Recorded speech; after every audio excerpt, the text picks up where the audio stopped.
நாம் ஒரு விசேஷித்தமான ஒரு காலங்களுக்குள்ள வந்திருக்கிறோம். ஒரு லெந்து காலங்கள். எப்படி உலக வரலாறு கிறிஸ்துக்கு முன் கிறிஸ்துக்கு பின் என்பதைப் போல கிறிஸ்தவ வரலாறு அட்வென்ட் லண்டல் என்று பிரிக்கப்படுகிறது. அட்வென்ட் என்பது ஆண்டவருடைய வருகையை பற்றி நாம் சிந்திக்கும் காலம். ஒரு அமைதியின் அரசர் இந்த உலகத்துக்கு வரப்போகிறார். பீஸ் கிங் இந்த உலகத்திற்கு வரப்போகிறார் என்ற அமைதியின் அரசரை பற்றி நாம் சிந்திக்கிற ஒரு காலங்கள். அட்வென்ட் என்பது தம்மை சிந்தித்து நம்மை தாழ்த்தி 2 என் நாமம் தரிக்கப்பட்ட ஜனங்கள் தங்களை தாழ்த்தி என்னை நோக்கி ஜெபம் பண்ணி என் முகத்தை தேடி தன்னுடைய பொல்லாத வழியை விட்டு என்னிடத்தில் திரும்பினார். மை பீப்புள் ஹம்பிள் பண்ணணும், ப்ரே டு த லார்ட், ஆண்டவரை நோக்கி ஜெபம் பண்ணணும், சீக் டு த ஃபேஸ், ஆண்டவருடைய முகத்தை தேடணும். ஏன்னா ஆண்டவர் இங்கே இருக்கிறாரான்னு பார்க்கணும். ஆண்டவர் தாழ்த்திட்டோம், ஜெபம் பண்ணிட்டோம், நம்ம ஜெபம் கேட்கப்பட்டதா என்பதற்கு நாம் ஆண்டவர் இங்கே இருக்கிறாரா என்பதை நாம் பார்க்க வேண்டும். ஆண்டவர் இங்கே இருக்கிறாரா தேடணும், அதான் முகத்தை தேடணும். தேடலைன்னா ஆண்டவர் நம்மோடு இல்லை. தேடுறோம், ஏன் இல்லைன்னா நம் பாவங்கள் நமக்குள்ளே இருக்கு என்பதை நாம் புரிந்து ஒரு புது வகையான ஜெபத்துக்குள், அதுக்கு தான் திருச்சபையில் லெண்டல் கொடுக்கப்பட்டது. ஏன்னா கிறிஸ்தவம் வளர்ச்சி இல்லாமல் தேய்ந்து கொண்டே இருக்கிறப்போ கிபி 270 அப்புறம் இந்த கான்ஸ்டைன் நோபலுங்கிற ஒரு ராஜர் தன்னுடைய தேவைகள் அவருக்கு சந்திக்கப்படுது. ரோம பேரரசர் கான்ஸ்டைன் நோபல் அவர் எதிரிகளால் தாக்கப்படுகிறார். மரணம் அவருக்கு நாளைக்கு நிச்சயம். அப்படிப்பட்ட சூழ்நிலையில் ஒரு சிலுவை அவரோடு பேசுது. ஒரு கிராஸ், மத்திய வானத்தில் ஒரு நெடுக்கு ஒரு குறுக்கு, இதன் மூலம் உனக்கு வெற்றிங்கிற வார்த்தை. அவருக்கு அதுவரை இந்த சிலுவை என்னன்னு தெரியாது. ரோம பேரரசால் அங்கீகரிக்கப்பட்டது. அது ஒரு கொலைகார கருவி, கொலை சின்னம், தூக்கு கயிறு, துப்பாக்கி மாதிரி. அதில் 3 ஆணி அடித்து கொலை பண்ணிடுவாங்க. ஆனால் அதன் மூலம் வெற்றின்னு ஒரு வார்த்தை வந்த பொழுது அது என்னன்னு விசாரிக்கிறாரு. அடுத்த நாள் தன்னுடைய போரில் வெற்றி பெறுகிறார். அப்போ சிலுவை பற்றி சிந்திக்கிறார். சிந்திரப்பட்டப்போ இயேசு கிறிஸ்துடைய வரலாற்றை சொல்கிறாங்க. இயேசு கிறிஸ்து பிறந்து வளர்ந்து மரித்து உயிர்த்து பரலோகத்துக்கு கொடுக்கப்பட்டு தூயானுடைய மகிமை நமக்கு கிடைக்கப்பட்டு கிட்டத்தட்ட 275 ஆண்டுகள் கழித்து நடந்த சம்பவம். அப்போ அந்த சிலுவை தன்னுடைய புனித சின்னமை அறிவிக்கிறார். தன்னுடைய மனைவியோட மாங்கல்யத்தில் வரைகிறார், தன்னுடைய வீட்டு நிலைகளில் வரைகிறார், தன்னுடைய அரசாங்கத்துடைய சின்னமாய் அறிவிக்கிறார். எப்படி நமக்கு அசோக சின்னம் நம்முடைய அரசாங்க சின்னமோ அதே மாதிரி அவர் தன்னுடைய அரசாங்கத்து சிலுவை தான் அரசாங்கத்தின் சிலுவைன்னு அறிவிக்கிறார். அவர் தான் அந்த கிறிஸ்தவத்தை மறுரூபப்படுத்தணும்னு நினைக்கிறார். பின்தங்கின இந்த கிறிஸ்தவம் மீண்டும் உயிர் பெற வேண்டும் என்று நினைக்கிறார். அப்போ கிறிஸ்தவம் என்பது எல்லா மக்களும் ஒன்றாக கூட வேண்டும், எல்லா மக்களும் ஒன்றாக கூடதான் ஒரு பண்டிகை. அது கிறிஸ்தவத்தில் இல்லை. ஒவ்வொரு வாரமும் வாரத்தின் முதல் நாள் திருநாள் முடிஞ்சு போச்சு. அதுக்கப்புறம் ஒரு ஈஸ்டர், அதுக்கப்புறம் ஒரு கிறிஸ்மஸ். அப்போ கிறிஸ்மஸ் வரல. அதுக்கப்புறம் பண்டிகைகளை உருவாக்க அவர் அநேக உத்திகளை கை கொண்டு நாம் காத்திருந்து ஆண்டுடைய உயிர்த்தெழுந்த நாளை கொண்டாட வேண்டும் என்பதற்காக அவர் ஃபிக்ஸ் பண்ணுறார். 40 நாட்கள் பாஸ்டிங் இருக்கணும்னு நினைக்கிறார். வேதாந்தத்தில் அநேக நாட்கள் 40 இருக்கு. நோவா 40 நாட்கள் மழை பெய்யுது. எசேக்கியா ராஜா 40 நாட்கள், எலியா 40, இயேசு 40 நாட்கள் பாஸ்டிங், இயேசு மறுரூபம் 40 நாட்கள். இப்படி நிறைய 40 வருது. ஏகப்பட்ட தாவீதுடைய அரசாண்ட நாட்கள் 40, சவுலுடைய நாட்கள் 40, நிறைய 40 வருது. இப்போ 40 நாட்கள் பாஸ்டிங் இருக்குன்னு முடிவு பண்ணுறார். ஆனால் இடையில் வாரத்தில் ஒரு நாள், வாரத்தின் முதல் நாள் ஆண்டவரும் உயிரோடு எழுந்த திருநாள், மன மகிழ்ச்சியின் திருநாள். மன மகிழ்ச்சியின் திருநாள் எல்லாரும் சந்தோஷமாக இருக்கணும். அன்னைக்கு பாஸ்டிங் இருக்கக்கூடாது. நம்ம நிறைய பேர் ஞாயிற்றுக்கிழமை சாப்பிடாம வந்துட்டு சர்வீஸ் முடிஞ்சோன்னா வேகமாக போய் சாப்பிடுவோம். ஏன்னா சாப்பிடாம போனால் தான் கோயிலில் ஆண்டவர் ஏற்றுக்கொள்வாருன்னு. ஆனால் சண்டே வாரத்தின் முதல் நாள் நிச்சயமாக பாஸ்டிங் இருக்க சொல்லலை. அது மனமகிழ்ச்சி திருநாள், ஆண்டோடு உயிரோடு எழுந்த திருநாள், தூயானுடைய மகிமை தந்த திருநாள், நமக்கு திருச்சபை நிறுவப்பட்ட ஒரு திருநாள். திருச்சபை நிறுவப்பட்டது, தூயானுடைய மகிமை, ஆண்டவர் உயிரோடு எழுந்தனால வாரத்தின் முதல் நாள். அன்னைக்கு பாஸ்டிங் இருக்கக்கூடாதுன்றதுக்கு அந்த 7 நாளை கழிச்சா இப்போ 33 நாள் வருது. அதுக்கு தான் ஆஸ் வெனஸ்டே புதன்கிழமை எடுத்து அதுலேருந்து 47 நாட்கள், 7 நாட்கள் கழிச்சா 40 நாள் பாஸ்டிங்.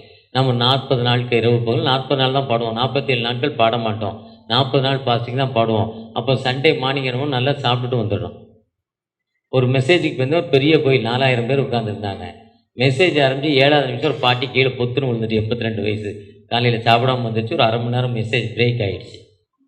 இப்போ ஞாயிற்றுக்கிழமை காலையில் என்ன பண்ணிடணும், சாப்பிட்டுட்டு வந்துருங்க, தப்பு இல்லை. ஏன்னா பாஸ்டிங் இருந்து கீழே விழுந்துடாதீங்க. அப்போ அந்த அட்வென்ட் காலங்களில் 40 நாட்கள் நமக்கு கொடுக்கப்படுது. 40 நாட்கள் அதுதான் நம்முடைய திருச்சபையில் இந்த 47 நாட்கள் காலையில் 5 மணி ஆராதனை, வாரத்தில் அந்த 6 வாரங்கள் வெள்ளி சனி ஞாயிறு 3 நாட்களும் நமக்கு கன்வென்ஷன், அப்படி அநேக காரியங்கள் நமக்கு கொடுக்கப்பட்டிருக்கு. அன்றைக்கி ஒரு ஐக்கிய விருந்து, நம்ம எல்லாம் ஒன்றா இருக்கணுங்கிறதுக்காக ஆதி கிறிஸ்தவ மக்கள் ஒன்றாக சேர்ந்தாங்க, ஒன்றாக இணைந்தாங்க. ஒன்றாக இணைந்த மக்கள் ஒன்றாக உணவு அருந்தினார்கள்.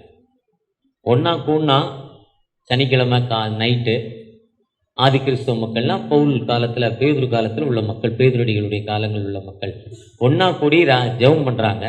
ஜெபம் பண்ணி எல்லாரும் அவங்கவுங்க அப்பம், பிரியாணி, லெமன் சாதம், தயிர் சாதம் எல்லாம் கொண்டு வராங்க. பிரித்து சாப்பிட்றாங்க, எல்லாம் பிரித்து சாப்பிட்றாங்க. அதுதான் ஐக்கிய விருந்து. அந்த ஐக்கிய விருந்தின்படி நம்ம வாரத்தின் முதல் நாள் அந்த ஞாயிற்றுக்கிழமை மதியம் நம்ம ஐக்கிய விருந்து நம்ம சொன்னோம்.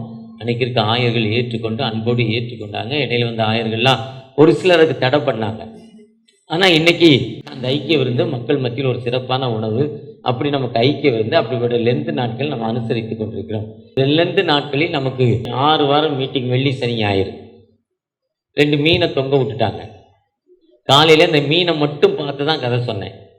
ஆனால் முடிஞ்ச பிறகு தான் அந்த மீனோடைய முன்னால் வந்து பார்த்தேன் என்ன தான் இதில் வச்சுருக்காங்கன்னு. அதில் சொல்லுது, உங்களை மனுஷரை பிடிக்கிறவளாக்குவேன். அதில் இந்த போர்டு நான் ஃபர்ஸ்ட் சர்வீஸ் முடிஞ்ச பிறகு தான் பார்த்தேன். இதோ நான் அற்புதமும் ஆச்சரியமான பிரகாரம் வந்து ஜனங்களுக்குள்ளே ஒரு அதிசயத்தை செய்வேன், ஒரு மார்வல்ஸ், உன்னை அதிசயங்களை காணப்படுவேன், ஒரு அற்புதம், மிரக்கல்ஸ் அற்புதம் செய்யும் ஆண்டவர்னு சொல்கிறார். சொல்லிட்டு என் பின்னை வாருங்களை மனுஷரை பிடிக்கிறவளாக்குவேன் என்றார். யாரை போய் பிடிக்க போகிறோம்? எப்படி போன வெள்ளம் வந்திருக்கு, எங்கள் கம்மலில் ஒரு 40 லட்ச ரூபா தான் லாஸு. 10 கிலோமீட்டர் டேனிக்கு 26 கிலோமீட்டர் சுற்றி போகிறேன். 5 கிலோமீட்டர் சாலை, 5 இடத்துல சாலை மறியல், 26 கிலோமீட்டரில் 5 கிலோமீட்டர் சாலை மறியல். பஸ்ஸில் ரொம்ப நொந்து நூலாகி லோ சுகர் ஆகி ரொம்ப கஷ்டப்பட்டு உள்ளே போய்கிட்டு இருக்கேன். மீன் குழம்பு சாப்பாடுனாங்க. எங்கடா மீன் கிடச்சிதுன்னு, இந்த வெள்ளத்தில் மீன் தண்ணி வந்தது, அதில் மீனை பிடிச்சிட்டு வந்துட்டான். பெரிய பெரிய மீன் வந்துட்டுன்ட்டான். தண்ணி வந்து அவன் அவஸ்தையில் இருக்கான். அங்கே இருக்க எங்களுடைய நண்பர்கள், எங்களோடு உடன் வேலை செய்யும் மக்கள் துண்டு போட்டான், தண்ணியில் மீனை பிடிச்சிட்டு வந்துட்டான். மீன் எதுக்கு? உணவிற்கு. ஒருவேளை நம்மை மனுஷரை பிடிக்கிறவளாக்குவேன்னு ஆண்டவர் சொல்றார். நம்ம எப்படி போய் மனுஷரை பிடிக்க போறோம்? ஏசு நல்லவர், ஏசு ரட்சிக்கிறார், ஏசு உன்னை மன்னிக்கிறார் நம்ம போய் சொல்றோம். அவர் சொல்றாங்க, நீ ஏன் உன் புருஷனை மன்னிக்கல, நீ என்ன வந்து எனக்கு மன்னிக்கிறார் சொல்ற, இங்க வராத, இடத்த காலி பண்ணுங்கிறாங்க. கேட்குறாங்கல்ல, நீயே கடன். கடவுள் சொல்லிருக்கா மத்தேயு 18ஆம் அதிகாரத்தில் 5 தாலந்து ஒருத்தன் வாங்க, 50 காசு மன்னிச்சா 500 தாலந்து அவன் மன்னிக்கலை, அவனை மன்னிக்கலை. உங்கள் சகோதர குற்றங்களை மன்னிங்களேன்னு மத்தேயு 18:35 சொல்றார். மன்னியுங்கள், ஃபர்கிவ்னஸ். ஏன்னா இயேசுடைய மெசேஜே மன்னிப்பு தான். சிலுவை இயேசுடைய மெசேஜ் மட்டும் இல்லை, நான் வைத்திருக்கிற பைபிள், நீங்கள் வைத்திருக்கிற பைபிளே மன்னிப்பு தான். போன வாரம் நம்ம சிந்தனை பண்ணியிருப்பீங்க. ஆதியாகமம் 11ஆம் அதிகாரத்தில் இலைகளை தச்சு கொண்டாங்க 2ஆம் அதிகாரத்தில். ஆனால் ஆண்டவர், நீ அதை சாப்பிட நாளில் சாகவே சாவ. நியாயமாக என்ன பண்ணியிருக்கணும்? அவங்கள க்ளோஸ் பண்ணியிருக்கணும். அதுக்கப்புறம் இந்த உலகம் எப்படி இருந்துக்குன்னு எனக்கு தெரியல. மன்னித்து விடுதலை கொடுத்தார். ஆதியாகமம் 1ஆம் அதிகாரம் 1ஆம் வசனத்தில், வெளிப்படுத்தல் 22-21 வரையும் மன்னிப்பை பற்றி தான் சொல்லுது, ஃபர்கிவ்னஸ். அந்த மன்னிப்பு, ஒருவேளை இந்த மனுஷரை பிடிக்க போகணும், நம்ம மன்னிக்கிற மக்களாய் காணப்படுகிறோமா? மன்னிப்பு என்பது நம்முடைய பிராக்டிக்கல் லைஃப்பில், பிறருக்கு மாடல் லைஃப் இருக்கா?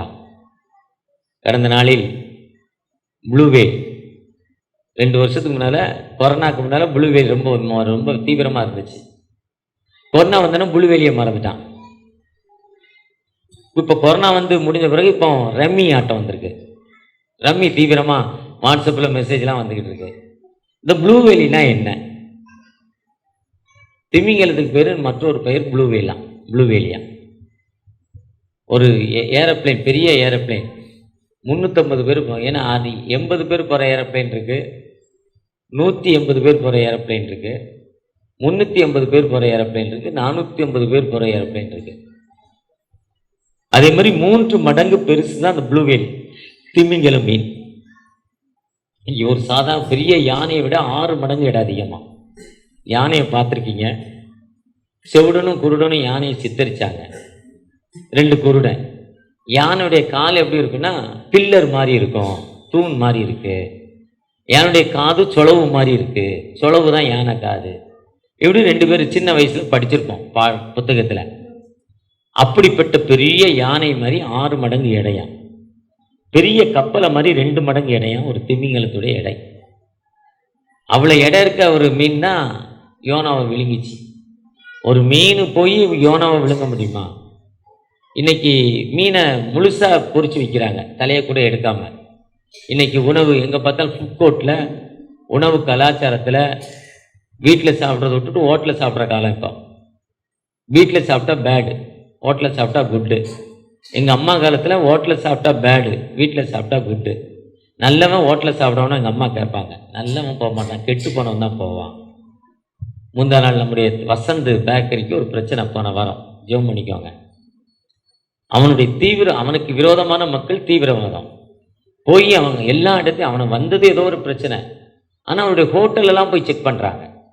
கெட்டு போன மீன் வச்சுருக்காரு, 1 வருஷத்து மீன் உள்ள ஃப்ரிட்ஜில் வச்சுருக்காரு, 2 வருஷத்து சிக்கனை உள்ள வச்சுருக்கிறாரு, நூல் வருது, சும்மா போய் செக் பண்ணாங்க. இதைத்தான் நம்ம இன்னைக்கு விரும்பி சாப்பிட்டுருக்கோம் ஃபுட் கோர்ட். அது எப்படிப்பட்டது என்பதற்காக விளக்குவதற்காக சொல்கிறேன். ஃபுட்டு இன்னைக்கு எவ்வளோ மோசமாக இருக்குது. இன்னைக்கு ஸ்டமக் ப்ராப்ளம், அல்சர், ப்ரெஷர், இதுக்கெல்லாம் மெயின் ரீசன் ஃபுட்டு. இந்த உணவு வந்து இன்னைக்கு ஸ்ட்ரீட் ஃபுட் கோர்ட், கண்டதை சாப்பிட்றது உட்காந்து. சிக்கனில் பல வெரைட்டி, ஒரே சிக்கனுக்கு 100 பேர் 200 பேர், எல்லாம் கோழி தான், பிராய்லர் தான், ஊசி போட்டு வளர்றதா. அதில் இப்போ அந்த அக்கா சொன்னாங்கல்ல, மகனுக்கு பேரனுக்கு இத்தனை ஊசி போட்டதால் என்னாச்சு? லங்ஸு கட்டுச்சு, நுரையீரல் கட்டுச்சு, கிட்னி கட்டுச்சு, ஜெபிச்சோம் சரியாச்சு. இதே மாதிரி கோழி வளர்வதற்கு ஒரு ஊசி, பிறப்பதற்கு ஒரு ஊசி, அதை கடியாகிறதுக்கு ஒரு ஊசி, இப்படிலாம் போடுறான். அந்த ஊசி எங்கே வந்தால் மூடலுக்குள்ள. அதனால சிக்கனே சாப்பிடக்கூடாதுங்கிறான், பிராய்லர் சிக்கனே சாப்பிடக்கூடாதுங்கிறான். ஆனால் இன்னைக்கு அதிகமான விற்பனை, ஹெவி சேல்ஸ் பிராய்லர் சிக்கன் தான். டேஸ்டி, விதவிதமாக மசாலா, விதவிதமான எண்ணெய். அப்படி அந்த ஃபுட்டு பேக்கில் போய் செக் பண்ணாங்க. அப்படி நம்ம இந்த மீனை பார்த்துருக்கோம். இந்த மீனுக்குள்ளே எப்படி போக முடியும் இங்கிறது நம்முடைய கேள்வி. ஆனால் ஒரு சாதாரண ப்ளூ வேல் சுறா மீனுடைய எடை நம்ம எடையை விட 1000 மடங்கு அதிகம், 2000 மடங்கு அதிகம். இப்போ சாதாரண ஒரு மனுஷனை விழுங்கிறோம். அது தன்மை, அது வந்து யானை முன்னால் போனால் திரும்பி பார்க்காது, திரும்பி வந்து சண்டை போடாது, போய்கிட்டே இருக்கும், அவ்வளோதான். அதுக்கு முன்னால் யார் அதை தடை பண்ணாலும் க்ளோஸ் பண்ணிடும். அதுக்கு முன்னால் வந்து சிங்கமோ புலியோ அடிக்க முடியாது, தூக்கி போட்டுரும், மிதிச்சிடும். பின்னால் இருந்து அடித்தா ஒன்றும் பண்ணாது. அதுதான் யானையுடைய தனித்தன்மை, குட் குவாலிட்டி. முன்னால் மட்டும்தான் போகும், நோ ரிவர்ஸ். அதே மாதிரி ப்ளூ வேலி தன் கடல் வாழும் நிலங்களில், உயிரினங்களில் மிகவும் பெரியது என்பதால் யாரையும் மதிக்காது, கீழ்ப்படியாது, பெருமையாக போய்கிட்டே இருக்கும், குட்டிகளெல்லாம் பார்க்காது. அதுக்கு விரோதமாக ஷிப்பு இருந்தாலும் ஒரு தள்ளி விட்டுருமா, ஷிப்பை கவுத்திருமா. அதே மாதிரி அந்த மீன் கொஞ்சம் தூரத்தில் இருக்குன்னா அந்த பக்கம் போவாதான் அந்த ஷிப்பு. அதே மாதிரி ப்ளூ வேலி என்பது மனுஷனுக்குள்ள ஒரு பெருமையை வளர்த்து ஒரு வீடியோ கேமை கொடுத்து அதை பார்த்து அதிலிருந்து நீ செத்துப்போன்னு சொல்கிறதான் அந்த ப்ளூ வேலி. நீயா இருக்கிற அந்த ப்ளூ வேலி பார்த்தா மொட்டை மாடிலேருந்து குதிச்சான், பிளேடை வச்சு கையை அறுத்துக்கிட்டான், கழுத்தை அறுத்துக்கிட்டான், சூசைட் தான் பண்ணான். ஆனா அது அப்படி ஒரு கிறுக்காக்கிறது, பெருமைக்குள்ள கொண்டு போயிருது. அந்த பெருமை கடைசியில் நீ ஏன் இருக்கணும், மரணத்தை நோக்கி கடந்து போ. அப்படிப்பட்ட ப்ளூவேல் மீன், அந்த மீனானது தன்னை மாற்றிக்கொள்வதற்கு தான், தன்னை பெருமையிலிருந்து, அதுதான் 2 என் நாமம் தரிக்கப்பட்ட ஜனங்கள் தங்களை தாழ்த்தி. நம் ஆண்டுடைய சன்னிதானத்தில் எப்பெல்லாம் நம்முடைய ஹம்பிள் பண்றோமோ, லூக்கா 18 2 பேர் ஜெபம் பண்ண போனா, ஒருத்தன் ஜெபம் பண்ணா, நான் ஆசீர்வாதத்தட்டு காணிக்கை எடுத்தேன், நான் ஏழை எடுத்தேன், சர்ச்சை பெருக்கினேன், நான் யூத் மீட்டிங் நடத்தினேன், சண்டே ஸ்கூல் நடத்தினேன், நான் பெண்கள் யூத்துக்கு போனேன், நான் வில்லேஜ் மினிஸ்ட்ரிக்கு போனேன், சர்ச்சுக்கு இவ்வளோ காணிக்கை கொடுக்குறேன், நான் சர்ச்சில் இத்தனை வருஷம் செக்ரட்டரி, இத்தனை வருஷம் ட்ரெஷரரு, சர்ச்சில் நான் இவ்வளோ பெருமை, நான் இவ்வளோ பெரிய ஆளுன்னு ஒருத்தன் ஜெபம் பண்ணான். தன்னுடைய பெருமைகள், தன்னுடைய வேலையெல்லாம் சொல்லி ஜெபம் பண்ணான். ஒருத்தன் ஜெபம் பண்ணா, அந்த கேட்டுக்கு வெளியே 4 பேர் உட்கார்ந்துருக்காங்க. காலையிலேருந்து முதல் சர்வீஸ்லேருந்து உட்கார்ந்துருக்காங்க.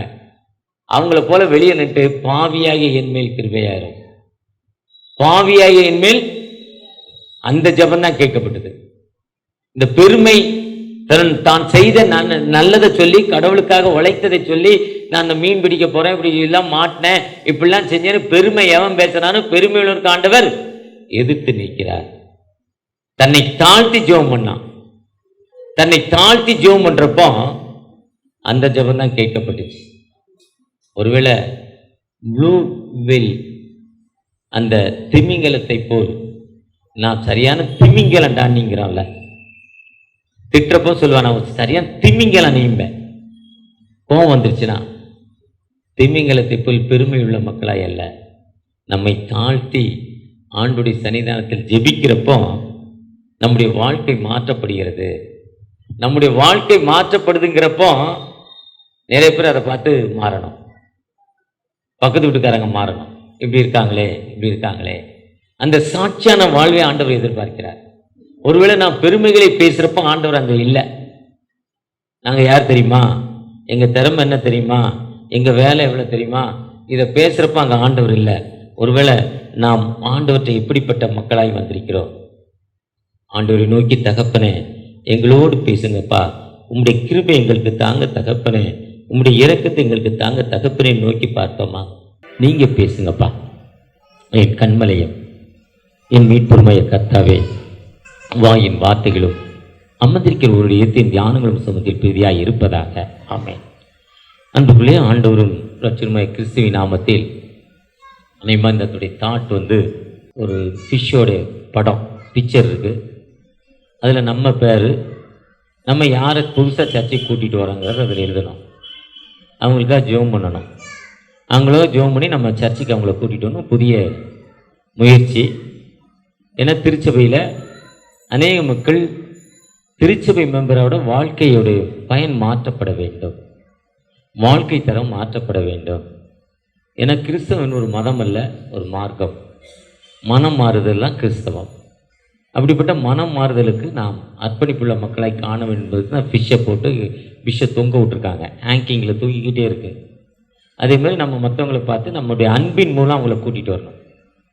நம்ம போய் அவங்கள ஹேங் பண்ணி கயிறை போட்டோ துப்பாக்கி வச்சோ கூப்பிட்டு வர முடியாது.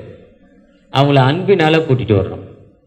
அந்த அன்பினால் கூட்டிகிட்டு வரதான் இன்னைக்கு நமக்கு கொடுக்கப்பட்ட தலைப்பு என்ன கொடுத்துருக்காங்கன்னா, லெண்டல் ஏ டைம் ஆஃப் ரீகான்க்ளூஷன், ஒப்புரவாக்குதலின் காலம், உறவுகளை சீர்படுத்தும் காலம். நம்முடைய உறவுகளை சீர்படுத்தணும்.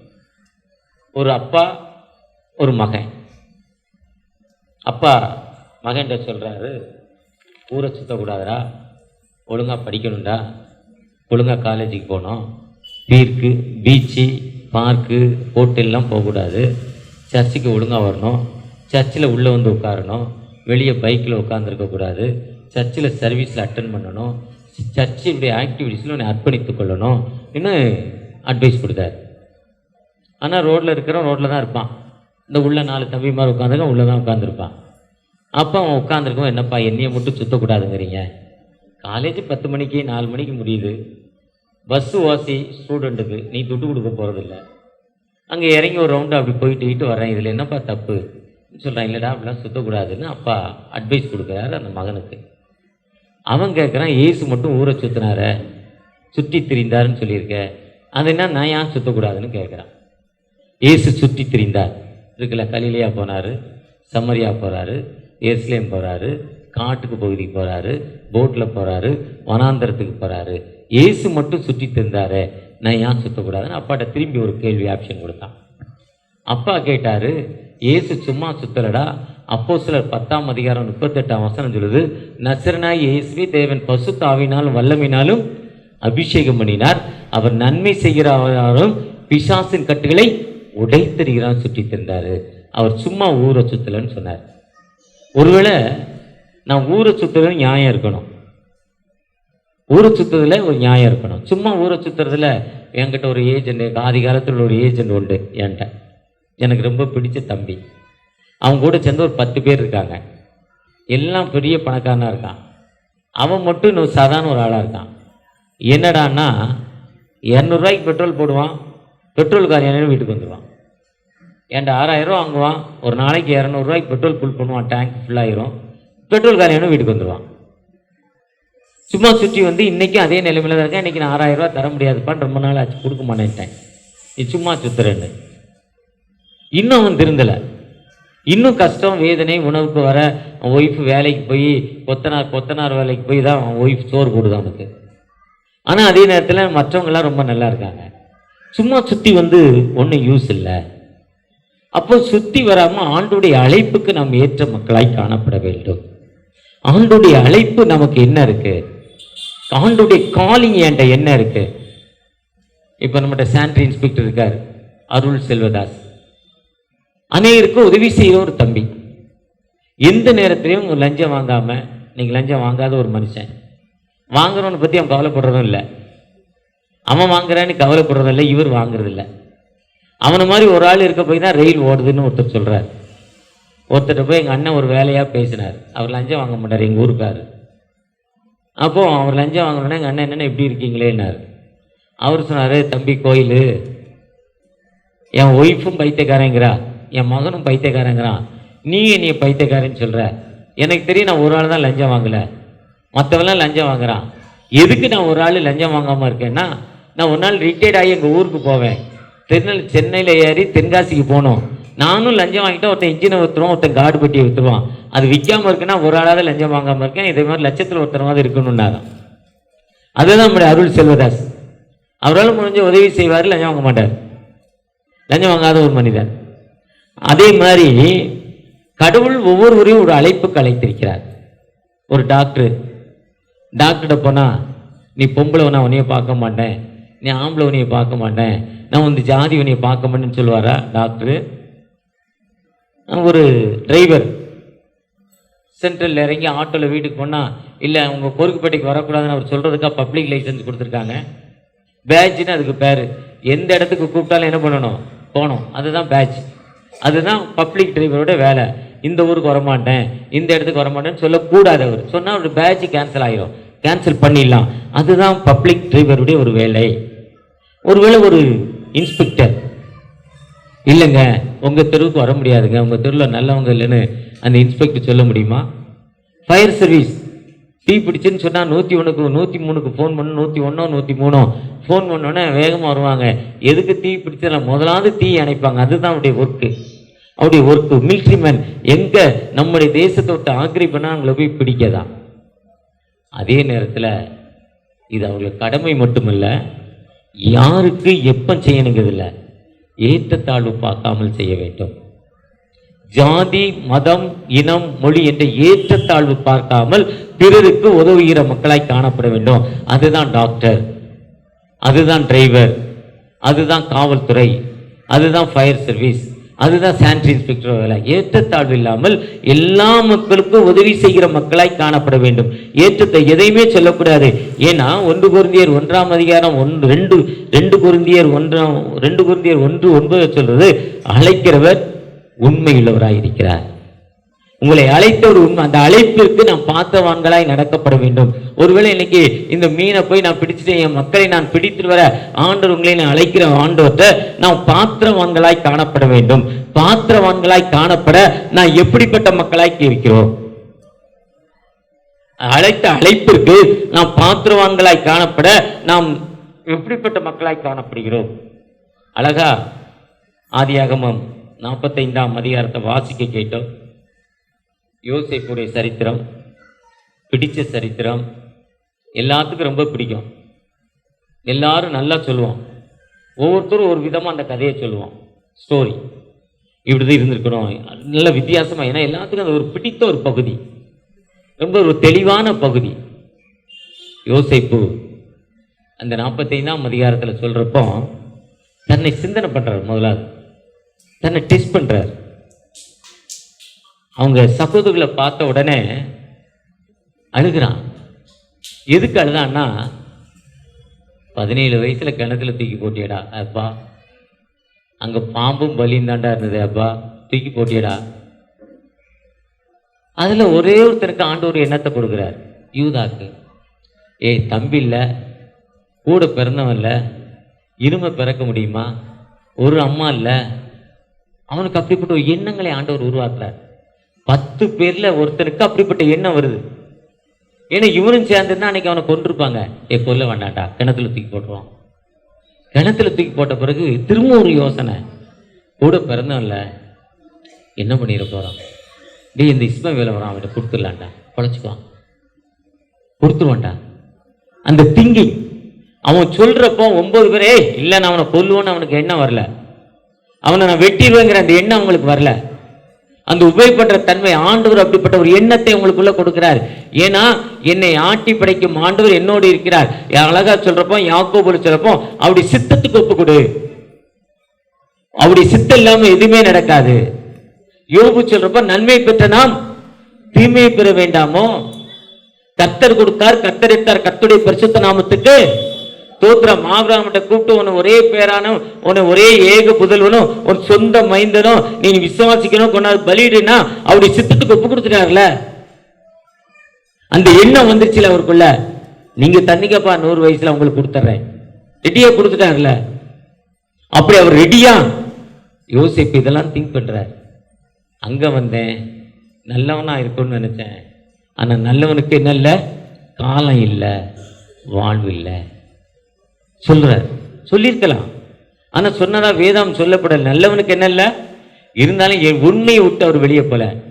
அதெல்லாம் சொல்றார். கடைசியாக சகோதரரே, உண்மையுள்ளவைகளோ ஒழுக்கம் உள்ளவைகளோ புண்ணியம் எதுவோ புகழ் எதுவோ நற்கீர்த்தி எதுவோ, உண்மையான வாழ்வு மட்டும்தான் ஆண்டவருக்கு வாழ்வு கொடுக்கும். உண்மையுள்ள மனிதன் பரிபூர்ண, நீதிமொழிகள் 28:20 நினைக்கிறேன், உண்மையுள்ள மனிதன் பரிபூர்ண ஆசீர்வாதங்களை பெறுவான். நீங்க சகோதரே நச்சிருந்துங்கள், உண்மையா இருங்கள் என்று பவுலடிகள் சொல்றாங்க. நீங்க நச்சி பொருந்துங்க, உண்மையா இருங்க ஆண்டவர்கிட்ட. அந்த உண்மையானது அவனுக்கு ஒரு இடத்துக்கு வந்த ஒரு நாட்கள், ஏற்ற நாட்கள், அந்த 17 ஆண்டுகள் அவனுக்கு கழியுது. அவனுடைய 30வது வயதில் உலக மீட்பர், இந்த உலகத்தை மீட்பதற்காக, இந்த உலகத்தின் அந்த சுவிசேஷ பணியை ஏற்றுக்கொண்ட அந்த வயது 30. அதே 30 வயதுல தன் குடும்பத்திற்காக, இந்த நாட்டை மீட்டுக் கொள்வதற்காக தன் வாழ்வை அர்ப்பணித்து ஒரு ராஜாவாக மாறுகிறார், ஒரு அதிபதியாக மாறுகிறார். அதெல்லாம் திங்க் பண்ணிட்டான். சகோதர பார்த்து அழுகிறான். நீங்க அன்னைக்கு வித்து போடலன்னா நான் இன்னைக்கு என்ன இருக்க முடியாது, ராஜாவா இருக்க முடியாது.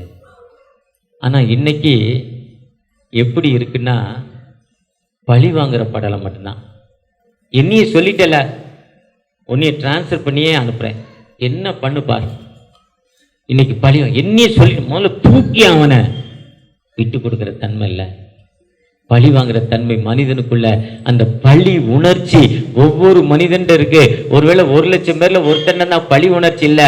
அந்த பழி உணர்ச்சி யார்கிட்டயோ அவன் வாழ்க்கையில் முன்னேற்றமான பாதைக்கு போய்கிட்டு இருக்கான். வாழ்க்கையில் வியாதி அவனை தாக்குவதில்லை, எந்தவித இடர்கள் அவனை தொடுவதில்லை, எந்தவித கஷ்டங்கள் வருவதில்லை. எனக்கு உனக்கு விரோதமாய் உருவாக்கப்படும் எந்தவித ஆயுதமும் வாய்க்காத வேதம் சொல்லுது. உபாகம் 28ஆம் அதிகாரம் 1ஆம் வசனம், நான் என்று உனக்கு விதிக்கிற கட்டளையின்படி நீ கருத்தாய் கைக்கொள்வாயானால் உலகத்துள்ள சகல ஜாதிகளையும் உன்னை மேன்மையாக வைப்பேன் என்று சொல்லுகிற ஆண்டவர். எப்ப நம்ம ஆண்டவருடைய கட்டளை ஏற்றுக்கொள்றோமோ ஆண்டவர் ஒரு மேன்மைப்படுத்துவார். உங்களை என்னை மேன்மைப்படுத்த ஆண்டவர். ஏன்னா அவர் யாருன்னு பார்க்கறதுல, இஸ்ரவேலை பார்க்கறதுல, யூதாவை பார்க்கறதுல, ஞானஸ்தானம் பெற்றவனை பார்க்கறதுல, நியாயப்பிரமாணத்தை கை கொள்வதை பார்க்கறதுல, ஆர்டினேஷன் வாங்கணும்னு பார்க்கறதுல, பேராயரை பார்க்கறதுல, ஐயரை பார்க்கறதுல, உண்மையா அவருடைய சன்னிதானத்தில் யாரு இருக்காங்களோ, யாரு உண்மையா அவருடைய பாதத்துல சட்டத்துக்கு கீழ்ப்படுகிறாங்களோ அவர்களுக்கு விரோதமாய் உருவாக்கப்படும் எந்தவித ஆயுதம் வாய்க்காதே போகும். இதுதான் ஒப்புரவாகுது. இந்த ஒப்புரவாகுதல் என்பது நம் ஆண்டோடைய சன்னிதானத்துல நம்மை ஒப்புவிக்க மக்களை காணும். அதை தான் அந்த ஒப்புரவாகுதல்னா அவர் சொல்றார், நான் பாரம் சுமந்து கழுத்து நோகிறது. புலம்பல் 5ஆம் அதிகாரத்தில் சொல்றாரு, நாங்கள் பாரம் சுமந்து எங்கள் கழுத்து நோகிறது, நாங்கள் உழைக்கிறோம், எங்களுக்கு இளைப்பாறுதல் இல்லைன்னு அந்த புலம்பல்ல அந்த தீர்க்கதரிசி சொல்றார். வெயிட் அதே புலம்பல் 5:5 சொல்றார், 5:16 சொல்றார், பஞ்சத்தின் கொடுமையால் எங்கள் தோள்கள் அடுப்பங்கரை கரையை போல கருத்து போச்சான். யோசிப்பு அப்படிதான் சொல்றேன், பஞ்சத்தினால என் தோலுக்கு கரையேறுன்னு ஆயிடுச்சுப்பா, உணவு இல்லாமல் ஒட்டி. நான் அந்த காலாஸ்திரி பகுதிக்கு வில்லேஜ் மினிஸ்ட்ரிக்கு போய் இன்றைக்கி அந்த மக்கள் ரொம்ப நல்லா இருக்காங்க. நம் மினிஸ்ட்ரி நம்ம திருச்சபையிலேருந்து போய் நிறைய மினிஸ்ட்ரிகள் சந்தித்து நிறைய திருச்சபைகள் போய் இன்னைக்கு ரொம்ப நல்லா இருக்காங்க. 10 வருஷத்துக்கு முன்னால் அவர் குடும்பத்தை பார்ப்பேன். ஒரு வாலிப பெண் மகள், எங்கன யூரி போகிறேன்னே தெரியாது, காலில் கயத்தை போட்டு கட்டி வச்சுருப்பான், போய்கிட்டே இருக்குமா, யூரின் போகிற இடமே. வாலிப பெண் மகள் வீட்டுக்கு வெளியே கட்டி போட்டிருப்பாங்க. அவங்க அம்மாவை பார்த்தா உணவு இல்லை, போயில ₹1 வாங்கிட்டா போயில ஒரு நாளைக்கு ஓடிடும் கதை. அந்த போயிலையை வாயில் வச்சிரும், வாயில் வச்சு அந்த கசப்பு அந்த உரைப்பு வயிற்றுக்குள்ளே போய் நாய் வயிறு மாதிரி ஒட்டிப்போம், பசியே தெரியாது. அதைத்தான் சொல்கிறார், எங்கள் தோள்கள் அடுப்பங்கரியை போல கருத்து போச்சு, நாங்களுடைய பஞ்சம். புலம்பல் 5:14 சொல்கிறார். அதான் இயேசு சொல்கிறப்போ, வருத்தப்பட்டு பாரம் சுமக்கள் நீங்கள் எல்லோரும் இடத்தில் வாருங்கள், நான் உங்களுக்கு இளைப்பாறுதல் தருவேன்னு சொல்கிறார். அந்த வருத்தப்பட்ட பாரம் சுமக்கிறவர்களிடத்தில் அதுதான் யோசிப்பு இயேசுவினிடத்தில் இவ்வாறு படிக்க ஆண்டு இடத்துல வந்தார். வந்ததால அவருடைய வாழ்க்கை எப்படி இருந்தது? அந்த 2 கொரிந்தியர் 13:11 சொல்றார், கடைசியாக சகோதரரே சந்தோஷமாயிருங்கள், நற்செய்தி பொருந்துங்கள், ஆறுதல் அடையுங்கள், ஏக சிந்தையாயிருங்கள், அப்பொழுது சமாதானம் உங்களுக்குள்ள இருக்கும், அன்பும் சமாதானமும் நீங்க ஆண்டவர் உங்களுக்கு கொடுப்பார்னு சொல்றார். எப்போ நம்ம ஆண்டோடைய சன்னிதானத்தில் வேதனையோடு துன்பங்களோடு இருக்கிறப்போ, அந்த வேதனையின் மத்தியில் கடவுள்கிட்ட நம்ம கேட்குறப்போ அந்த ஆண்டவர் நமக்கு ஒரு விடுதலை கொடுக்கும் ஆண்டவர். அவர் நம்மை நோக விடுறதே இல்லை, ஏன்னா அவருடைய ப்ளஸ் பாயிண்டே மனுஷனுக்கு விடுதலை கொடுப்பதற்கு தான் உலகத்திற்கு வந்தார். அவர் வந்ததின் நோக்கம் எல்லா மக்களுக்கும் நற்செய்தி, சமாதானம். அது 49:10 சமாதான கர்த்தருங்கிறார். அந்த மீகா 5:2 சொல்றாரு, எப்ராத்தா எனப்பட்ட பெத்லகேமே, யூதாவில் சிறியதாயினால் உன்னை ஆளப்போகிற இடத்தில் பிறப்பார். என்னை ஆளப்போகிற இடத்திலிருந்து பிறக்கணும்னா என்று எனக்குள்ள சமாதானம் இருக்கணும், விட்டு கொடுக்கிற தன்மை இருக்கணும், இரக்கம் காட்டுற தன்மை இருக்கணும், ஒரு சாட்சியான மாடல் லைஃப் இருக்கணும். அப்பதான் ஆண்டவர் எனக்குள்ள இருந்து பிறப்பாதான் உன்னை ஆளப்போகிற. ஒருவேளை என் குணம் தான் என்னை ஆண்டு கொண்டிருக்கோம், ஆண்டவர் என்னை ஆளவே முடியாது, என்னை கைட்னஸ் பண்ணுவார். இப்படி போகும்பாரு, நான் அந்த ரூட்ல போவேன், இன்னொரு முள்ளுக்குள்ள போறப்ப திருப்ப மாட்டாரு. இளையகுமார முடியாது, காசை கொடு, நான் போய் சாப்பிட போறேன்னு இளையகுமார போறப்ப அவங்க அப்பா தடை பண்ணவே இல்லை. டே போவாதரா, டே பிள்ளையே நான் சொல்லவே இல்லை. கேட்டோன்னே சரி பகுதியா சொத்துக்களை பிரித்து கொடுத்துறாரு. இதே மாதிரி நம்ம மாமியாருக்கு சோறு போட மாட்டேன்னு சொன்னா போடாதன்னு சொல்ல மாட்டார், போடுன்னு சொல்ல மாட்டார். போடணும் என்பது நம்முடைய கடமை. உன் வாழ்நாட்கள் நீடித்திருப்பதற்கு தெளிவா படிச்சு வச்சிருக்கோம். ஆனா நம்ம தெளிவாக எங்களுக்கே இல்லை, நம்ம ஏன் கொடுக்கணும்? அவங்களுக்கு 3 பிள்ளைகள் கொடுக்கணுமே, 3 பங்கு, 5 பிள்ளைகள் 5 பங்கு. இன்னைக்கு அத்தனை சொல்லிட்டு இருக்கோம். ஆனா வாழ்நாள் இதான் கட்டளை சொல்லிட்டார். இந்த ஏற்றுக்கொள்ற அன்னைக்கும் வாழ்நாட்கள் நீடித்திருக்கோம். நம்ம திருச்சபையில் ஒரு சகோதரர், ஒரு முக்கியமான சகோதரர், அவங்க அம்மா கை உடைஞ்சிருச்சு, ஓல்டேஜ், கெட்டு போட்டு அவுத்து போட்டுருவாங்க, கிட்டுக்கிட்டுன்னு அவுத்து போட்டுருவாங்க. கிராமத்தில் தான் கூட்டியாந்து இங்கே வச்சுட்டார். ஊருக்கு போனதுல எண்ணத்தில் அந்த அம்மா ஒரு மாதிரி மைண்ட் ஒரு மாதிரி ஆயிடுச்சு. இருந்தாலும் அந்த அம்மா பக்கத்தில் ஒரு நாளைக்கு 2 மணி நேரம் உட்காருவார். காலையில் 1 ஹவர், சாயங்காலம் 1 ஹவர். அம்மாவுக்கு தலை செய்வார், பூ வைப்பார், அம்மா குளிப்பாட்டுவார், சாப்பிட்டியான்னு கேட்பார், என்ன செய்யுதுன்னு கேட்பார். இப்போ என்ன பண்ணணுங்க, அந்த அம்மா எடுத்துகிட்டு ஊருக்கு போகணுங்க, கூட்டிகிட்டு போகிறேம்மா, ஊரில் தானே இருக்கோம் இப்போன்னு சொல்லுவார். இப்போ ஊரில் தான் இருக்கோம் பார். அந்த அம்மாவை அப்படி நேசித்தார். ஒரு நாள் அவருக்கு ப்ரெஷர் வியாதி, கீழே விழுந்துட்டார், மண்டையில் அடிபட்டுருச்சு. என்ன பேசுகிறேன்னு அவருக்கே தெரியல.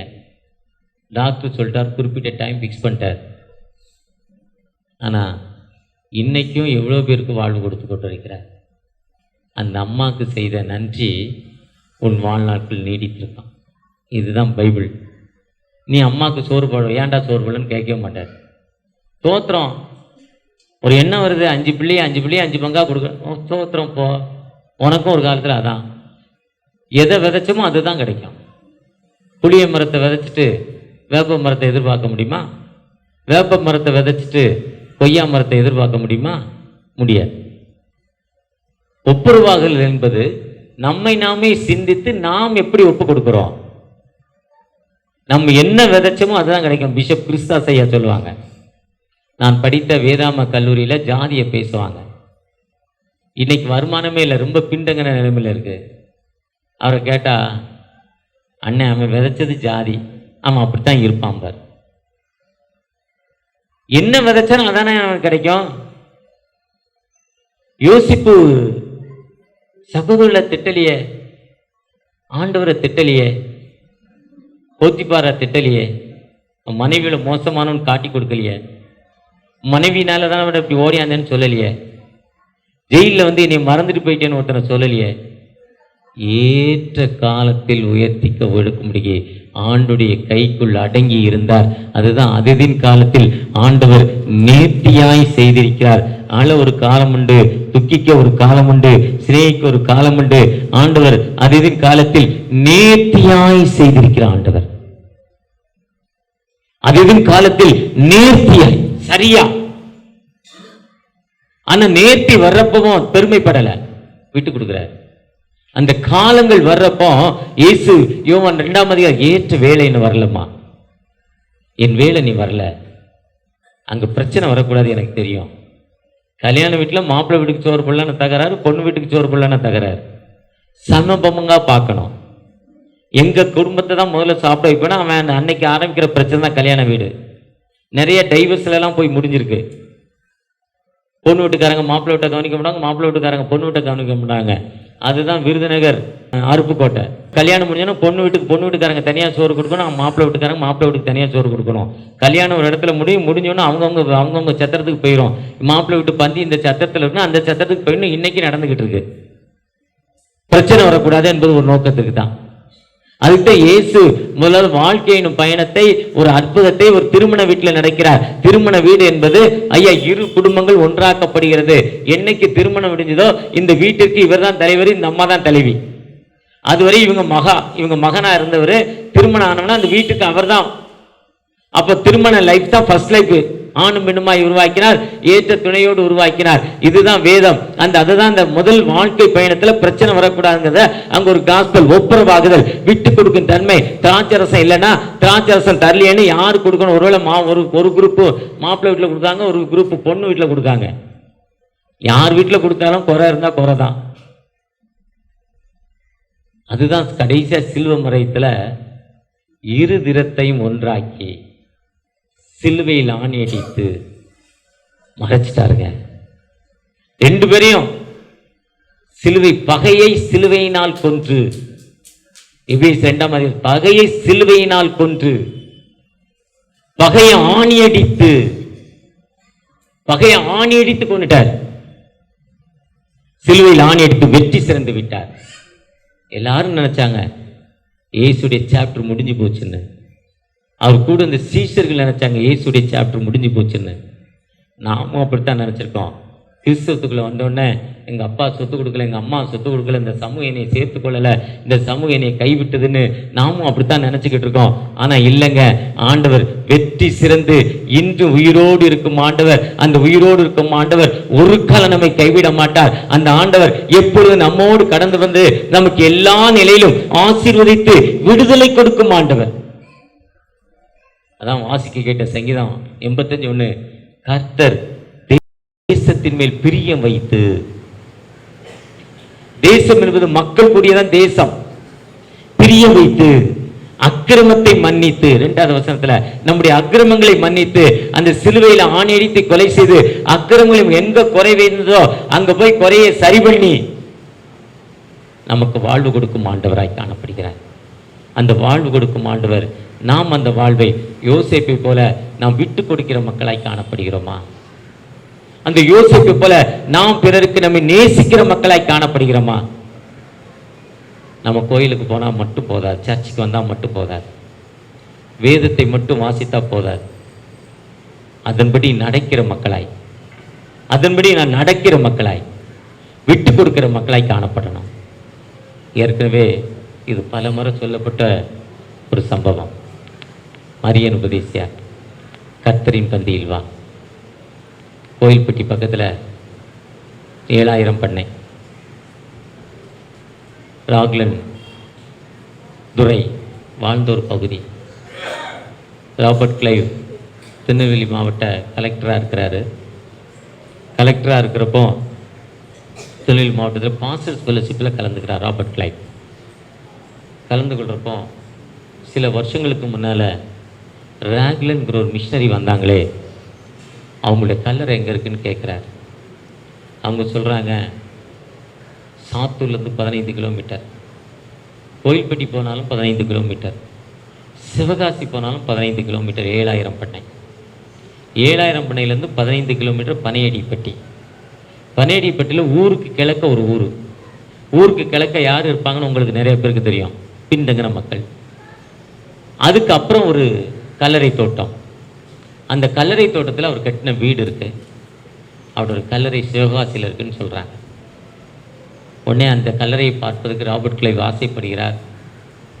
நேரே அந்த கல்லறைக்கு போகிறாரு, சிவகாசிக்கு. காட்டுக்குள்ளே கல்லறை இருந்த அடையாளம் இல்லை, பல 100 வருஷங்கள் ஆயிடுச்சு, மெயின்டைன் பண்ணலை. 1 வருஷம் போனாலே கல்லறை இடத்துல இன்னொருத்தர் பாடியை வச்சிடறான். 100 வருஷம், ஒரு நிறைய வருஷம், ஒரு 30-40 வருஷம் இருக்கும்னு நினைக்கிறேன், கழித்து போகிறார். இந்த இடம்தான் காட்டுறாங்க. அது ஒரு முள்ளுக்காடு. அந்த முள்ளுக்காட்டுக்குள்ளே போனோன்னே அந்த முள்ளுக்குள்ளே அப்படியே ஒரு கவர்னர் ஜென்ரல், அவர் நம்முடைய கவர்னரோ நம்முடைய பிரதர் சிஎம்ஓ போன மாதிரி முட்டி போட்டு ஜெபம் பண்ணி அழுகிறார். அவருடைய கண்களிலிருந்து கண்ணீர் வடியுது. அவர் போடுற ட்ரெஸ் எல்லாம் நனைஞ்சிருச்சு கண்ணீரினால். சில நிமிடங்கள் பிறகு ஒரு வழியாக எழுந்திருக்கிறாரு. எழுந்தோடனே கூட இருக்கவங்க கேட்குறாங்க, ஏன் இப்படி அழுதிங்க?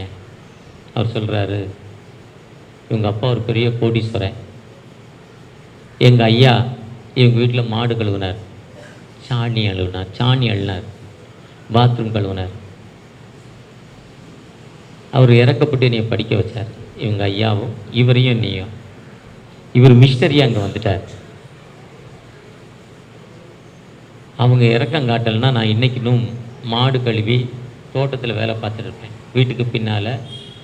ஆனால் அவங்க ஃபேமிலியை நீ இறக்கம் காட்டினதால் இன்றைக்கி நான் ஒரு மனுஷனாக இருக்கிறேன், ஒரு தேசத்துடைய அதிபதி, கவர்னர் ஜெனரல். இவ்வளோ பெரிய ஆளுக்கு ஒரு முள்ளுக்காடு, ஒரு கல்றக்கூடிய அழுதாராம். அவர் காலத்தில் வேலை செய்த மரியன் உபதேசியார் ஒரு பின்தங்கின இனத்தை சேர்ந்தவர். கைகள் எல்லாம் விரல்கள் எல்லாம் சுருங்கி இருக்குமா. ஒரு திருச்சபையில் கேட்டகிஸ்ட், வெள்ளைக்காரன் தான் ஐயர், இல்லைன்னா ஐயர் ரொம்ப ரேர். ஒரு ஊருக்கு ஒரு ஐயரும் 3 மாதம் 4 மாதத்துக்கு ஒருக்கா தான் வருவார். எல்லா நாளும் இங்கே இருக்க மாட்டார். ஏன்னா நிறைய சர்ச்சஸ். அந்த திருச்சபையுடைய கேட்டகிஸ்ட் தான் மெயின். அந்த திருச்சபையுடைய கேட்டகிஸ்ட் தான் அந்த திருச்சபைக்கு மெயின். அந்த கேட்டகிஸ்ட் தான் அந்த மரியன் உபதேசியாக இருக்கிறார். ஒரு நாள் அந்த கேட்டகிஸ்ட்டுக்கும் அந்த திருச்சபையோட லீடருக்கும் சண்டை வந்துருச்சு. லீடர் கொஞ்சம் உயர்ந்த ஜாதியை சேர்ந்தவர், கொஞ்சம் பணக்காரர். சர்ச்சுக்கு பக்கத்து வீடு, இப்போ நம்முடைய எஸ்பி முத்துசாமி ஐயா வீடு மாதிரி பக்கத்து வீடு, சர்ச்சு வீடு. அவர் பணக்காரர். இவருக்கும் அவருக்கும் சண்டை வந்துட்டு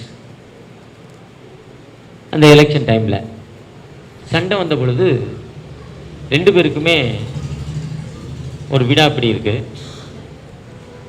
அப்புறம் எலெக்ஷன் முடிஞ்சிருச்சு. அந்த பணக்கார மனிதர் ஜெயித்து விட்டார், சரியாயிட்டு. ஆனால் அவர் கோயிலுக்கு வரல. வழியில் பார்க்குறப்ப ஐயா எலெக்ஷன் முடிஞ்சிட்டு நமக்குள்ள உறவுகள் முடிஞ்சிச்சு, வாங்க நம்ம சர்ச்சுக்கு வாங்க, நம்ம சர்ச்சுக்கு வாங்கங்கிறாரு. ஆனால் அவர் பேசுகிறப்ப அவர் திருப்பிக்குவார், அவர் பதிலே சொல்ல மாட்டார். ஒரு தாழ்ந்த ஜாதி மனிதனோடு நான் பேச விருப்பம் இல்லை என்பதை தன் முகத்தை திருப்பிக் கொள்வார். பல முறை, பல மாதங்கள். ஒரு நாள் ஆயர் வருவது ஃபிக்ஸ் பண்ணிட்டாங்க. ஆயர் வரப்போகிறாரு.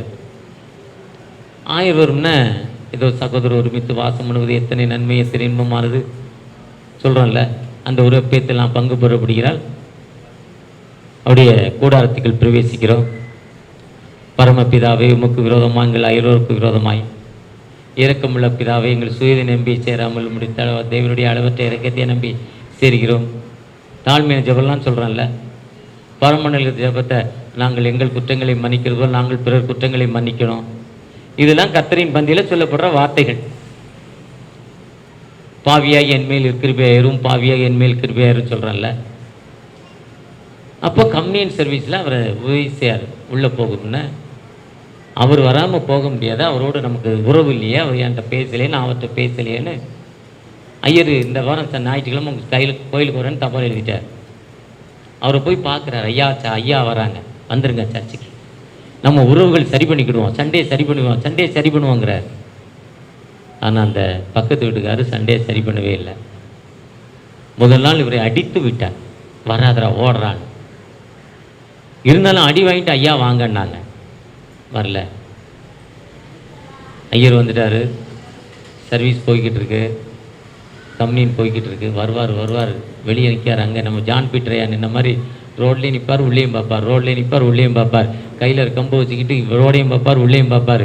அதே மாதிரி பார்க்கார், வரல பக்கத்து வீட்டில். கம்யூனியன் முடிய போது இவர் வாங்கணும் ஆண்டுடைய சரீரத்தை ரத்தத்தையும். சண்டை போடுறதை சரி பண்ணாமல் போய் வாங்கினா ஒன்றும் இல்லை, வேஸ்ட். உடனே அங்கே போயிட்டு அவர் வீட்டு முன்னால் அழுகிறார். அழுகிறப்போ அவர் உள்ளே வெளியே இருந்தவர் இவர் வரதை பார்த்து உள்ளே போய் கதவை மூடிக்கிட்டார். அவர் வெளியே நின்று அழுது கொண்டே அப்போ தான் பாடுறார். கர்த்தரின் பந்தியில் வா சகோதரா, கர்த்தரின் பந்தியில் வா, கர்த்தரின் பந்தியில் வா, கர்த்தரன் வாய் சொந்த ரத்தத்தை சிந்தின காரணத்தை மனபூரணமாயெண்ணி கர்த்தரின் பந்தியில் வா. துன்பம் துயர் போமே, இருதயம் சுத்தரிடனாமே, இன்பமிகும் தேவ அன்பின் விருந்துக்கு ஏது தாமதமும் இல்லாதே போதேவா. கர்த்தரின் பந்தியில் வா சகோதரா, கர்த்தரின் பந்தியில் வா, கர்த்தரின் பந்தியில் வா. இந்த பாட்டை ஒரு 15 நிமிடம் பாடினாராம், 20 நிமிஷம் அனுபவம். அவருடைய கண்களிலிருந்து கண்ணீர் வடிந்து வடிந்து அவருடைய உடையெல்லாம் நனைஞ்சிட்டான். அந்த உருக்கமான அப்போ மியூசிக் இல்லை, பேட் இல்லை, கீபோர்டு இல்லை, கைத்தட்ட ஆள் இல்லை. இது பாட்டுன்னு அவருக்கு தெரியாது. தன்னை அறியாமே அன்பின் விருந்தாமே, கர்த்தருடன் ஐக்கிய பந்தியாமே, துன்பம் துயர் போமே, அந்த பாட்டை நினைச்சு நினைச்சு அழுதாராம். அது தன்னாலே ஆண்டவர் கொடுக்கிற கவிகள். அது நம்முடைய ஃபாதர் பிரிக்மான்ஸ் கொடுத்த பிரகாரமாய் வீடை பூட்டிக்கிட்டு இருந்த மனிதர் வெளியே வந்து இந்த தாழ்ந்த ஜாதி மனிதனை கெட்டி பிடித்து அவருடைய கால்களில் விழுந்து மன்னிப்பு கேட்டாராம். இதுதான் ஜீவரட்சணை. அவருடைய கல்லறை இன்னைக்கும் நீங்கள் 7000 பண்ணை போனால் அங்கேருந்து 15 கிலோமீட்டர் பனையடிப்பட்டியில் 4 பேருடைய கல்லறை அதில் இருக்கு. பேரன்புக் சுரண்டையில் இருக்க ஸ்கூல் அந்த மிஷனுடைய கல்லறை, மரியன் உபதேசியாருடைய கல்லறை, லோக்கல் ஒரு ஐயர் இறந்துட்டார் அவருடைய கல்லறை, வெள்ளக்காரன் ஒரு கல்லறை ஐயர் இறந்துட்டார். 4 பேருடைய கல்லறை ஒரே இடத்துல கட்டியிருக்கு. போய் பாருங்க, அது ஒரு புனித தலம். அப்படிப்பட்ட ஒரு அன்பு அதுதான் ஒப்புரவாகுதல். ஒருவேளை அந்த ஒப்புரவாகுதல் நமக்குள்ள இருக்கிறப்போ, அந்த எண்ணங்கள் நமக்குள்ள இருக்கப்போ, யோசேப்பு போல ஆண்டவர் நம்மை உயர்த்த மாட்டவர். யோசேப்பு போல நம்மோடு கடந்து வந்த ஆண்டவர் ஒரு காலம் நம்மை கைவிட மாட்டார். ஒரு விசை கூட கண்களை மூடி, தகப்பனை எங்களோடு பேசியிருக்கீங்க, நன்றி தகப்பனே. ஒரு விசை கூட மனமருங்கப்பா, ஒரு விசை கூட எங்களை ஆசீர்வதிங்க. உங்களுடைய கிருபை எங்களுக்கு தாங்க தகப்பனே, உங்களுடைய இரக்கத்தை எங்களுக்கு தாங்க தகப்பனே. இதோ நாங்கள் தகப்பனே உங்களுடைய பாதத்தில் வந்திருக்கிறோம் தகப்பனே. ஐயா, இந்த லெந்து காலம் தகப்பனே, ஒப்புரவாகுதலின் காலம் தகப்பனே, உறவுகளை மேம்படுத்தும் காலம் தகப்பனே. இந்த காலத்தில் என் உறவு தகப்பனே, என் கணவரை நான் பிரிந்து வாழ்ந்து கொண்டிருக்கிறேன் பல வருஷமா. ஒரு பெருமை தகப்பனே, வீண் வைராக்கியம், இனி எனக்கு அந்த பெருமை வேண்டாம், வீண் வைராக்கியம் வேண்டாம். என் கணவரோடு என் மனைவியோடு இணைந்து வாழணும், என் பிள்ளைகளோடு இணைந்து வாழணும், என் சகோதரோடு இணைந்து வாழணும், என் திருச்சபையோடு இணைந்து வாழணும். ஒரு திருச்சபை காணப்படுது, எலெக்ஷன்ல தோத்தவங்க திருச்சபைக்கு வர்றதில்லை சொல்றாங்க. ஆனா நாம் அப்படிப்பட்ட நிலைமையில இல்லாம நமக்குள்ள ஒரு உறவு, நமக்குள்ள ஒரு சகோதரம், சொந்த சகோதரனுக்கு பெருமை பாராட்டாதவன் காணாத தெய்வத்தில் எப்படி பெருமை பாராட்ட முடியும்? 1 யோவான் 1:7 சொல்லப்பட்டிருக்கு, உன் காணிக்கைகளை பலிபீடத்துல வச்சுட்டு பின்னால திரும்பிப்பார், ஒருத்தரோடு உனக்கு உறவு இல்ல, அந்த உறவினை சரி பண்ணிக்கிட்டு இங்க வான்னு சொல்றாங்க. அப்படிப்பட்ட அர்ப்பணிப்புல நம்ம ஒப்பு கொடுக்கிறப்போ, அவங்களுக்காக ஜெபிக்கிறப்போ, நம்ம போனோம் அவங்க ஏத்துக்கொள்ளல, நம்ம பேசின அவங்க ஏத்துக்கொள்ளல, ஆனா அவளுக்காக நீங்க ஜெபிக்கிறப்போ, நம்ம அவளுக்காக ஜெபிக்கிறப்போ, ஆண்டவர் நமக்கு ஒரு விடுதலை, நம் பிள்ளைகளுக்கு ஒரு மேன்மையான வாழ்வு, நம்முடைய சந்ததிக்கு ஒரு மேன்மையான வாழ்வை கொடுக்கப்படுகிற ஆண்டவர். எனக்கு ஏன் இவ்வளவு வியாதி, எனக்கு ஏன் இவ்வளவு துன்பம், எனக்கு ஏன் பிரச்சனை, நான் நல்லா தானே சர்ச்சைக்கு போறேன், கடவுள் மேல எவ்வளவு பக்தியா இருக்கிறேன், எவ்வளவு வைராக்கியமா இருக்கிறேன், வேதத்துக்கு போறேன், எல்லா சர்வீஸும் அட்டன் பண்றேன், கடவுளுக்காக கொடுப்பெல்லாம் தயங்குறதில்ல, இவ்வளவு இருக்க, இவ்வளவு இருந்து எனக்கு ஏன் வியாதி, எனக்கு ஏன் பிரச்சனை, என் பிரச்சனைக்கு காரணம் என்ன? என் நாம் தாமம் பறிக்கப்பட்ட ஜனங்கள் தங்களை தாழ்த்தி என்னை நோக்கி ஜெபம் பண்ணி என் முகத்தை தேடி தன்னுடைய பொல்லாத வழியை விட்டு, பொல்லாத வழியில நம்முடைய பொல்லாத வழி என்று லிஸ்ட் போட்டு பார்க்கணும். தாவீது ஜெபித்தாரு, தேவரே உங்களுடைய கிருபையின்படி எனக்கும் ஐயா மிகுந்த அக்கிரமங்கள் என்னை சூழ்ந்திருக்கு, என் தாய் என்னை பாவத்தில் கற்பம் தரித்தால் தகப்பனே முதிர் வழியில தள்ளாதீங்கப்பா, என்னை மன்னிங்கன்னு தாவீது ராஜா ஜெபம் பண்ணாங்க. யோனா ஜெபம் பண்றப்போ, ஐயா நான் தவறு பண்ணிவிட்டேன் என்ற பொழுது அந்த மீன் யோனாவை விழுங்கிச்சு. யோனா மீன் வயத்துக்குள் இருந்து ஜெபம் பண்றாரு, என்னுடைய தப்பு கீழ்ப்படியாம, என்னுடைய தன்மை கீழ்ப்படிதல் இல்ல, எனக்கு இவ்வளவு கஷ்டம், நான் கீழ்ப்படிதல் ஆண்டவர் என்னை உயர்த்திருக்கிறார் என்ற அற்புதத்தோடு அவன் யோனா தன்னை நோக்கி ஜெபம் பண்ண பொழுது யோனாக்கு ஒரு மறுவாழ்வை கொடுத்த ஆண்டவர் எனக்கு ஒரு மறுவாழ்வு கொடுப்பாரு, உங்களுக்கு ஒரு மறுவாழ்வு கொடுப்பாரு, புதிதான வாழ்வு. 3 நாட்கள் கழித்து மீனின் வயிற்றிலிருந்து கரையில வந்து தள்ளப்பட்டார். தண்ணிக்குள்ள 3 நாள் இருக்கிறாரு. 3 நாள் இருக்க மனுஷனுக்கு எப்படி ஒரு ஆக்சிஜன் கிடைச்சது பாத்தீங்களா? அப்படிப்பட்ட ஒரு உயிருள்ள ஆண்டவர் நம்மோடு கடந்து வந்திருக்கிறார். அவரை நோக்கி பார்த்த முகங்கள் ஒரு காலம் மீட்கப்பட்டு போனதில்லை. இன்று மறு நோக்கி பார்க்கிறப்போ நமக்கு விடுதலை தரும் உயிருள்ள ஆண்டவர். இன்றும் ஆனந்தம் இயேசு தருகிறார், இன்றும் ஆனந்தம் இயேசு தருகிறார்,